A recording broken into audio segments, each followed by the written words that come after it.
Yo! Hello tout le monde, j'espère que vous allez bien, bienvenue dans cette nouvelle vidéo. Aujourd'hui c'est Halloween, enfin non c'est demain, mais on va faire un make-up d'Halloween donc on va faire comme si c'était Halloween. Ce que je vous propose c'est qu'on passe de ça à ça. Bon ça peut faire peur comme ça, mais vous inquiétez pas, c'est vraiment facile à faire, il vous faut pas grand chose. Et en plus de ça, vous pouvez l'adapter vraiment à n'importe quoi. À savoir, vous pouvez faire une mariée démoniaque ou un pirate démoniaque. Bon, vous avez compris, donc on va voir ça ensemble tout de suite. Du coup, au niveau des produits qu'il va vous falloir, on a évidemment en premier lieu du faux sang. Ensuite, il va vous falloir du latex liquide. Et ça, c'est un peu en option, mais moi j'ai préféré en acheter. C'est simplement une espèce de gel noir. Vous pouvez le remplacer par un gros crayon noir. Ça peut complètement faire l'affaire. J'ai acheté tout ça à la foire fouille et je crois que j'en ai eu pour environ 7 €. Et quelque chose d'optionnel aussi, c'est une paire de lentilles. Moi j'ai pris des lentilles blanches que j'ai achetées sur Amazon, mais il me semble qu'ils en avaient aussi à la foire fouille. Et je sais que généralement ils en ont dans des magasins de déguisement, et celles-ci je les ai payées environ 10 € je crois, et c'est vraiment des lentilles toutes blanches, donc pour venir recouvrir complètement l'œil, puisque on va avoir du coup un effet d'œil crevé. Et j'ai aussi pris un espèce de rouge à lèvres liquide. Bon, celui-ci c'est un Sephora mais du coup rouge, qu'on va venir appliquer à certains endroits où on veut qu'il y ait un effet de peau ensanglantée. Ce qu'il vous faut aussi c'est des mouchoirs en papier, mais moi je vous avoue que j'en ai pas, donc je pense que je vais faire soit avec du papier toilette, soit avec du sopalin tout simplement. Et puis bah c'est tout pour la liste de courses. Dans un premier temps, je vous conseille de vous appliquer quand même une crème hydratante en dessous pour pas vous mettre le latex directement sur la peau, parce que ça reste quand même vraiment des produits chimiques, donc faudrait pas que vous ayez de réaction. Donc pour commencer, on va venir entourer tout l'œil avec donc le papier et le latex. Je vous conseille de désépaissir votre papier et de venir faire des espèces de petites bandes pour faire après des petits boudins, vous allez comprendre. Vous voyez, faire des petits boudins comme ça, parce qu'on va venir du coup donc les appliquer tout autour de l'œil. Je vous conseille aussi de faire attention et de pas mettre de latex dans vos sourcils. Vous allez voir, c'est assez galère à enlever. Donc moi ce que je vais faire, c'est que je vais venir placer vraiment en dessous du sourcil le premier petit boudin, et après donc tout autour de l'œil. Faites attention à ne pas vous en mettre dans l'œil, parce que c'est pareil, c'est des produits chimiques, donc ça fait mal. Vous prenez simplement donc un petit pinceau et vous venez vous appliquer un petit peu de latex juste en dessous du sourcil. Et donc par-dessus on va venir coller le premier petit boudin. Ne mettez pas trop de latex parce que le but c'est qu'il sèche, donc il faut pas que ça fasse des couches trop épaisses. Et après bah en fait vous venez simplement donc continuer le tour. Vous mettez à chaque fois donc du latex en dessous et vous venez coller donc le petit boudin par-dessus.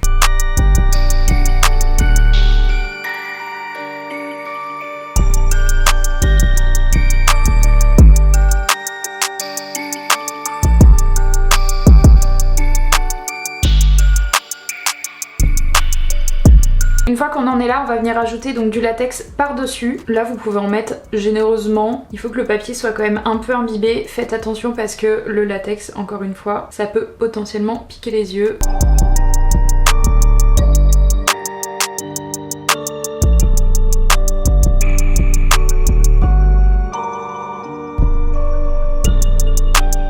Une fois qu'on en est là, on va venir rajouter un petit peu de papier en dessous et un peu plus du coup sur la joue et un peu plus aussi au-dessus pour avoir cet effet justement de peau qui se déchire. De la même manière, vous pouvez donc venir mettre une première couche de latex, venir coller le papier par-dessus et après on rajoutera du latex par-dessus.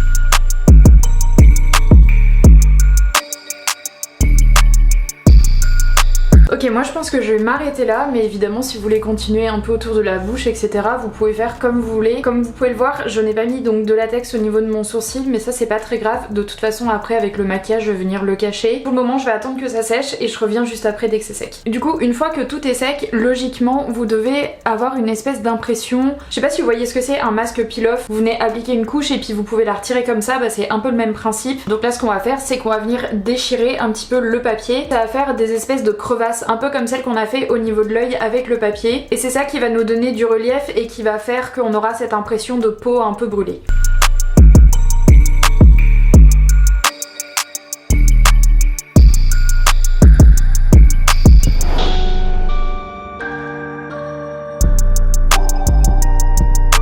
voilà à peu peu près à quoi ça ressemble. C'est franchement dégueu, mais en même temps c'est ce qu'on veut. Et on va commencer par maquiller donc tous les trous. Moi je vais mettre du rouge à l'intérieur, donc pour avoir cet effet, comme je vous le disais, de peau qui a été écorchée et qui est encore vraiment sanglante. Pour ça je viens donc utiliser mon rouge à lèvres liquide et je vais prendre un petit pinceau pour que ce soit plus précis.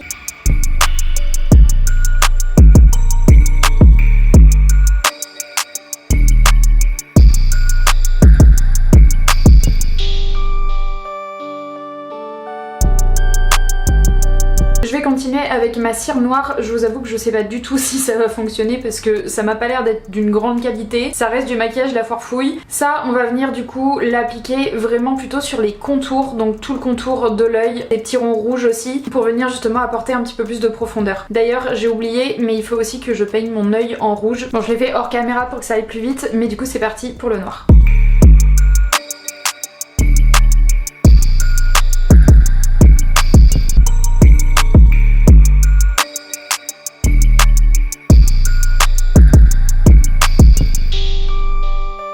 Donc voilà où nous en sommes. Nous allons donc maintenant mettre de la poudre partout où il reste encore du blanc. En fait l'idée c'est que ce soit un petit peu moins pigmenté que ce qu'on a au niveau des contours du coup du rouge et apporter justement cette espèce de nuance un peu entre du gris, du noir, du rouge, etc. Donc pour ce faire je prends un pinceau qui est un peu fluffy comme ça et une palette avec du noir dedans.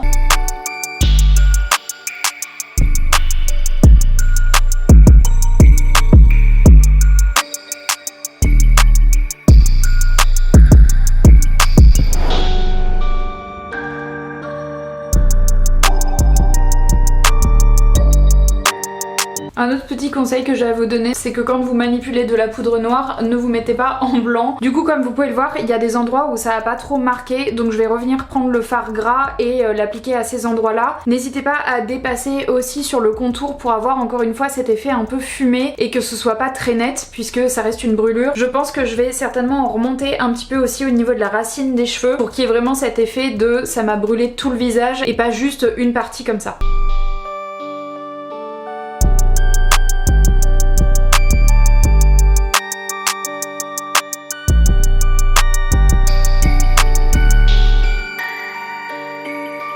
Maintenant avec un pinceau un petit peu plus fin, on va venir ajouter du noir au niveau des trous rouges, mais plutôt à l'intérieur cette fois-ci et tout autour pour qu'il puisse y avoir encore une fois cet effet un petit peu de trou, de cratère ou de peau déchirée en tout cas. Vous allez voir ça va donner du relief, ça va être beaucoup mieux.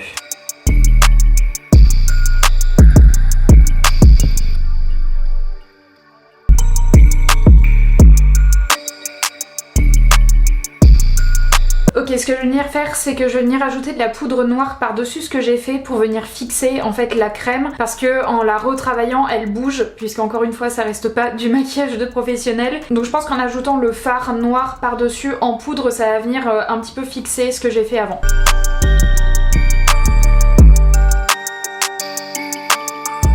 Avec une lingette, je vais venir effacer ce que j'ai fait un peu en bas parce que je trouve que je suis descendue un petit peu trop. Mais bon, vous faites en fonction aussi de votre morphologie de visage et puis de ce que vous aimez. Et avec mon pinceau, du coup, je vais venir restomper les bords une fois que ce sera sec, parce que là c'est un peu humide, pour venir quand même dégrader et pour que ça fasse pas une trace hyper nette comme là ça peut le faire. Donc voilà où on en est. Bon, on voit un peu mon sourcil, mais après c'est pas parfait et c'est normal. Encore une fois, je suis pas professionnelle. Du coup, je sais pas ce que vous en pensez, mais moi je trouve qu'on est pas si mal. J'ai juste refait par là une espèce de tache rouge pour qu'il y ait encore un petit peu plus de peau apparente. J'ai refoncé un petit peu le rouge pour que ça fasse pas un rouge trop vif et trop rouge à lèvres pour le coup. Ce que je voulais faire, c'était venir ajouter un petit peu de gloss pour apporter un peu de lumière à certains endroits et avoir encore plus de relief. Malheureusement, je n'ai plus de gloss transparent, donc je vais essayer de faire ça avec un gloss comme ça, mais il y a des paillettes dedans et il est légèrement rose, donc bon écoutez, on va voir ce que ça donne. Je pense que ça peut le faire. Et sinon je me disais que je ferais ça avec mon gel. On verra bien ce que ça donne, je vais essayer et puis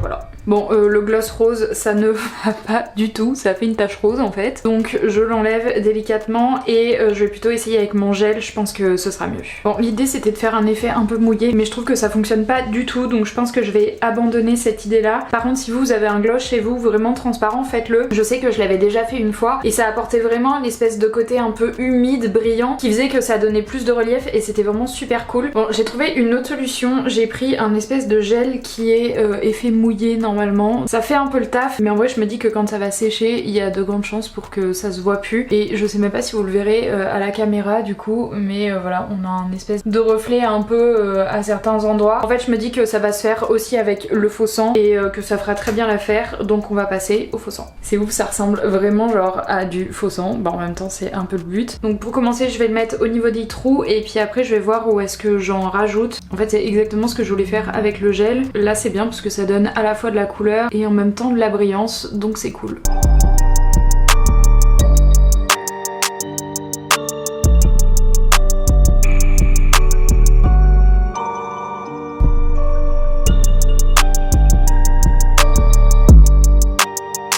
Franchement j'adore, ça me tue de rire. Bon encore une fois on n'est pas sur un maquillage de très grande qualité, mais je trouve que ça fait quand même son effet et franchement le faux sang ça fait toute la diff. Bon le seul truc où je suis un peu déçue c'est que je trouve que ça fait vraiment plus une tache noire que vraiment un effet un peu dégradé, un peu smoky comme je pensais faire. Mais je pense que ça le fait quand même, en tout cas pour encore une fois du make-up amateur, c'est quand même assez rigolo. Bon c'est pas du tout censé être drôle vu que c'est Halloween, mais en tout cas je trouve que ça fait quand même le taf. Et maintenant le moment qu'on attend tous. Et moi la première en vrai ça va être l'application des lentilles. J'en ai deux évidemment hein, mais on va en mettre que sur un œil et comme ça bah, ça me permettra de garder l'autre peut-être pour l'année prochaine. C'est vrai que c'est un maquillage que j'adore faire pour Halloween. Bon là cette année exceptionnellement je ne fête pas Halloween, mais sinon c'est vrai que j'adore fêter Halloween. C'est vraiment une de mes fêtes préférées. Je mets donc ma lentille et on se retrouve juste après pour le reveal.